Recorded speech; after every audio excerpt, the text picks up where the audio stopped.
আসসালামু আলাইকুম আর ভিন্ন মতাদর্শের মানুষদের আদাব। আজকে আমি মালয়েশিয়া নিয়ে কথা বলবো।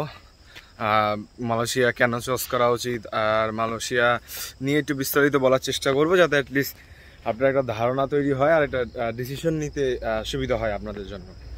বাইদাও রাস্তা, আমি এখন বর্তমানে আমার ভার্সিটিতে আছি। আমি বর্তমানে কোরিয়াতে পড়ালেখা করতেছি গত 2 বছর যাবত। আর আজকে আমার ক্লাস আছে, সো এই সুবাদে একটু ভার্সিটিটাও ক্যাপচার করলাম আর কি।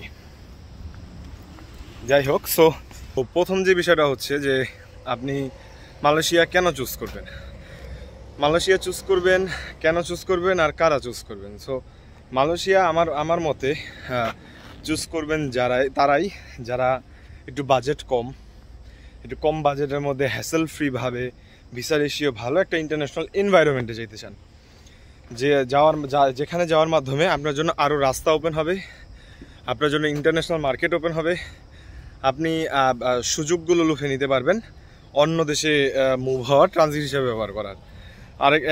আর এই যে বললাম যে অবশ্যই মালয়েশিয়া আসবেন তারাই যারা আসলে ট্রানজিট হিসাবে এটা ইউজ করতে চাইতেছেন আর অল্প টাকার মধ্যে একটা ইন্টারন্যাশনাল মার্কেট অ্যাক্সেস করতে চাইতেছেন, আর যাদের এটা মোটামুটি স্টাডি গ্যাপ আছে আর অন্যান্য অনেক দেশ থেকে রিজেক্ট খেয়েছেন, রিজেক্টের কারণে আপনার কোনো মতেই ভিসা হইতেছে না, 2-3টা দেশের থেকে আপনার অলরেডি রিজেক্ট খাওয়া শেষ। সো সেক্ষেত্রে আমি বলবো যে মালয়েশিয়া চুজ করতে পারেন। আচ্ছা, এখন যে জানার বিষয়টা হচ্ছে যে মালয়েশিয়াতে আসলে টিউশন ফি কীরকম। এখন ধরেন ভার্সিটি ভেদে, কোর্স ভেদে আর প্রোগ্রাম ভেদে এটা ডিপেন্ড করতে পারে। তাও আপনি রাউন্ড অ্যানাফ ধরে রাখতে পারেন যে 18,000 রিঙ্গিত থেকে প্রায় 25,000 রিঙ্গিত পর্যন্ত, যেটা আপনি বাংলা টাকায় পরে কনভার্ট করে নিয়ে দেখতে পারেন। আচ্ছা, এখন আমি মোটামুটি আপনাদের সাথে একটা খোলা আলোচনা করি। এখন ধরেন বিষয়টা এরকম হচ্ছে যে আপনি বাংলাদেশে একটা প্রাইভেট ইউনিভার্সিটিতে পড়তে গেলেও, ফ্রাঙ্কলি বলতে গেলে নর্মাল একটা প্রোগ্রামে পড়তে গেলেও আপনার ধরে নেন যে বাংলা টাকায় তো পুরো কোর্সটা শেষ করতে 12 থেকে 15 লাখ টাকা লাগে। এটা আপনিও জানেন, এটা আমিও জানি। আর আরেকটা বিষয় হচ্ছে যে বাড়ি আর আপনার 4-5 লাখ টাকা বা 3-4 লাখ টাকা খরচ হওয়ার কথা বাংলাদেশে। ধরেন এটা প্রাইভেট ইউনিভার্সিটি, মোটামুটি মানে এটা প্রাইভেট ইউনিভার্সিটি ধরেন, আমি ধরে নিতে পারি যে এনএসইউ ধরেন, AIUB ধরেন, ব্র্যাক ইউনিভার্সিটি ধরেন। সো এগুলাতে এরকম যাইতে পারে। এখন ধরেন আপনি এই সেম টাকাতেই যদি একটা বাইরের একটা দেশে একটা ইন্টারন্যাশনাল এনভায়রনমেন্টে পড়তে পারতেছেন, যেখানে আসার মাধ্যমে আপনার জন্য নানান ধরনের রাস্তা খুলে যেতেছে, আপনি এই দেশে পড়ালেখা শেষ করে অন্য দেশে যেতে পারতেছেন। সো আসলে এই সুযোগটা লুফে নেওয়া কি যৌক্তিক না? এটা আপনি কি মনে করেন? এখন আমি কেন বলতেছি এই কথাগুলো, সাউথ কোরিয়া থাকা অবস্থায়ও আমি বর্তমানে দেখতেছি সাউথ কোরিয়া ভিসা রেশিও অনেক ক্ষেত্রে ভালো, অনেক ক্ষেত্রে খারাপ। অনেকে সাউথ কোরিয়া থেকে রিজেকশন আছে, অনেক অন্যান্য হাঙ্গেরি, ইউরোপিয়ান অনেক কান্ট্রির থেকে রিজেকশন আছে। সো আবার এর উপর স্টাডি গ্যাপ আছে। তাহলে আসলে এখন আপনি করবেনটা কি? সো সেই ক্ষেত্রে সেই সুবাদে আমি বললাম আমাদের মতন মিডল ক্লাস যে ফ্যামিলির মানুষগুলো, তারা অবশ্যই মালয়েশিয়া বেছে নিতে পারেন। তো এখন যদি বলি যে পড়াশোনার মানের বিষয়টা নিয়ে, পড়াশোনার মানের কথা যদি বলি, আপনি বাংলা টাকায় ধরেন 4-5 লাখ টাকা টিউশন ফি দিয়ে একটা দেশে আসতেছেন বাংলাদেশের বাইরে। আপনি জিনিসটা ইমাজিন করতে পারেন। অবশ্যই এটা ইন্টারন্যাশনাল মানের ইউনিভার্সিটি হবে, কারণ যে ইউনিভার্সিটিগুলো বাংলাদেশ থেকে স্টুডেন্ট নেয় অবশ্যই ওইগুলো আরও অন্যান্য দেশ থেকে ওই সব ইউনিভার্সিটিতে মানুষজন আসে। সো সেক্ষেত্রে আপনার একটা ইন্টারন্যাশনাল এনভায়রনমেন্ট পাচ্ছেন, একটা ইন্টারন্যাশনাল সারাউন্ডিংসগুলো পাচ্ছেন, একটা সোসাইটির মধ্যে বাস করতে পারতেছেন, ক্লাসমেটস পাবেন যেখানে ফরেনাররা আছে। আপনি ওই পরিবেশে পড়ালেখা করবেন, আর এটা অবশ্যই ইন্টারন্যাশনাল স্ট্যান্ডার্ডের হবে, ইন্টারন্যাশনাল মানের হবে। আপনি মোটামুটি মানেরও যদি ধরেন মিড রেঞ্জেরও কিছু ইউনিভার্সিটিতে আসেন, যেটাগুলো ধরেন একটু টিউশন ফি তুলনামূলক কম, বা ধরেন যে হ্যাঁ একটু র্যাঙ্ক কম, বাট ওইটাও কিন্তু মান ইন্টারন্যাশনাল লেভেলের। এখন আমি আরেকটা বিষয় বলি, এখানে পড়ালেখা শেষ করে, ব্যাচেলর শেষ করে বা মাস্টার্স শেষ করে মালয়েশিয়াতে অবশ্যই আপনি অন্য দেশে মুভ হতে পারবেন। কেন বিষয়টা আমি আপনাকে এটাও একটু মানে খুলে বলার চেষ্টা করি। এখন একটা জিনিস দেখেন, বাংলাদেশে যে এলাকাভিত্তিক যে কলেজগুলো থাকে, যেখানে ব্যাচেলর করা যায়, যেখানে মাস্টার্স করা যায়, এলাকাভিত্তিক যে ইউনিভার্সিটিগুলো থাকে, সরকারি বেসরকারি হোক, ছোটোখাটো ধরেন, ওগুলোতে কিন্তু আপনিও জানেন যে ওখান থেকে মানুষ ব্যাচেলর শেষ করে, ওখান থেকে মানুষ মাস্টার্স শেষ করে বাহিরে যাইতেছে। তো আপনি এই জিনিসটা তুলনা করেন এখানে ইন্টারন্যাশনাল একটা ইউনিভার্সিটিতে পড়ে, এখানে একটা অন্য দেশে, মালয়েশিয়ার মতন একটা দেশে আপনি পড়াশোনা করে আপনি কি অন্য দেশে মুভ হইতে পারবেন না? অবশ্যই মুভ হইতে পারবেন। সেক্ষেত্রে বিষয়টা যেটা হয়ে দাঁড়াবে, আপনার যোগ্যতা মতো হবে।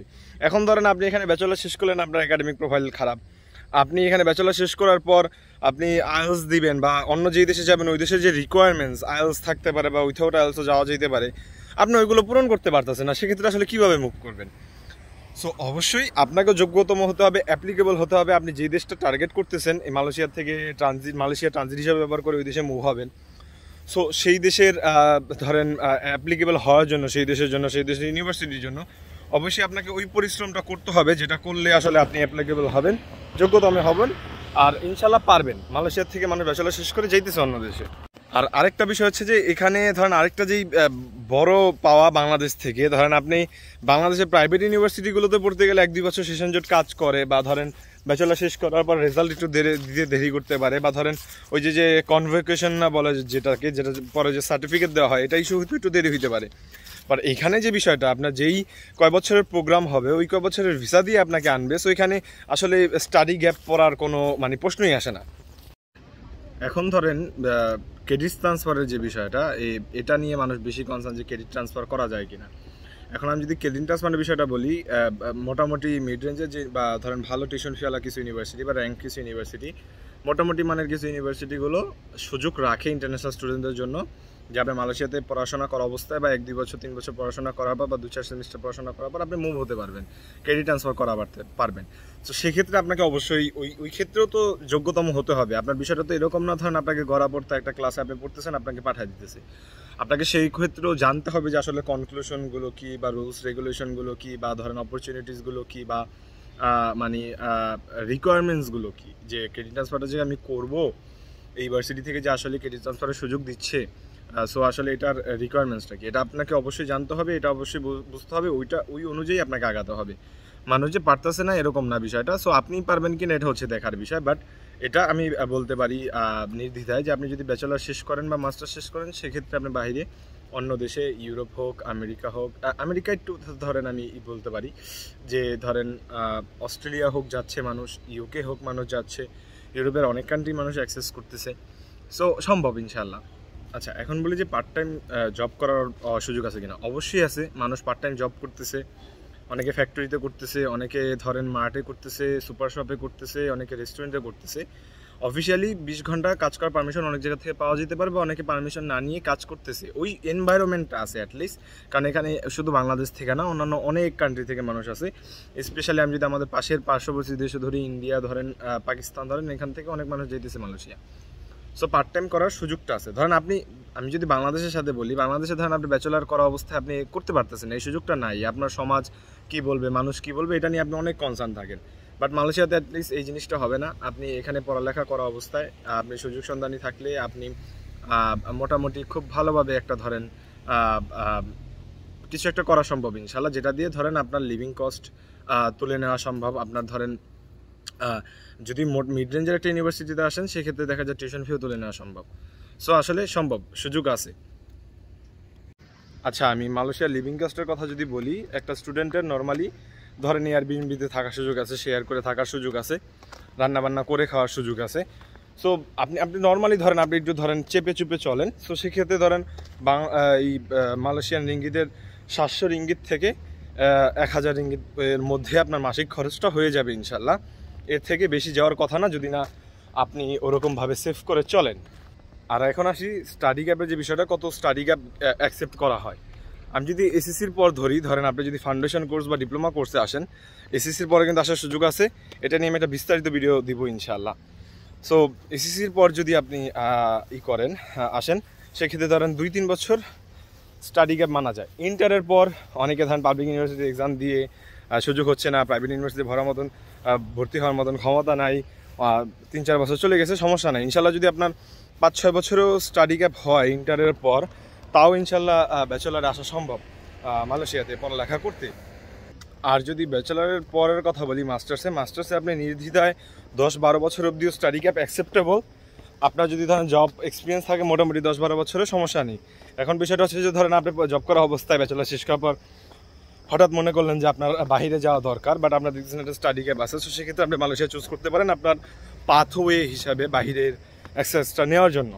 আর last but not the least, আরেকটা যে বড় সুযোগ ধরেন মালয়েশিয়াতে যারা পড়ালেখা করতে আসবেন তাদের জন্য আমি বলি যে প্রোফাইল স্ট্রং করার, পাসপোর্ট স্ট্রং করার একটা ভালো সুবর্ণ সুযোগ। যেমন ধরেন আপনার আশেপাশের এই সিটিসগুলো, আশেপাশের কান্ট্রিজগুলোতে মালয়েশিয়ার, যেমন লাইক আপনার ফিলিপিনি ধরতে পারেন, থাইল্যান্ড ধরতে পারেন, ইন্দোনেশিয়া ধরতে পারেন, লাওস ধরতে পারেন, এই তো আপনার সিঙ্গাপুর ধরতে পারেন। এইগুলোতে আপনি খুব সহজভাবে অ্যাক্সেস করা পারবেন আর খুব সহজেই ট্যুরিস্টে যেতে পারবেন।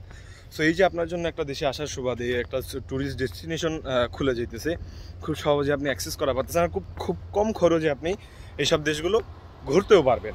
সো এর সুবাদে আপনার পাসপোর্টও স্ট্রং হইতেছে, এটা আপনিও বুঝতে পারেন যে আসলে পাসপোর্ট স্ট্রং হওয়াটা কতটা জরুরি, কতটা ভালো আপনাদের নিজেদের জন্য। সো যাই হোক, আজকের এই ছিল মোটামুটি মালয়েশিয়া নিয়ে মূল উপপাদ্য। আমার কাছে মালয়েশিয়ার ইউনিভার্সিটি লিস্ট আছে, সাবজেক্ট সম্পর্কে আমি জ্ঞান নিতেছি। আপনি আমি মানুষদের সাথে মেশার চেষ্টা করতেছি। মালয়েশিয়ান কি বলে স্টুডেন্ট ফ্রেন্ডলি কতটুকু, বা স্টুডেন্টদের জন্য কী কী অপরচুনিটিস আছে, সবগুলো আমি কনক্লুড করে আরও ভিডিও বানাবো ইনশাল্লাহ। আশা করি যে সবাই সাথে থাকবেন, ভালো থাকেন, সুস্থ থাকেন। আবার দেখা হবে নতুন কোনো ভিডিও নিয়ে।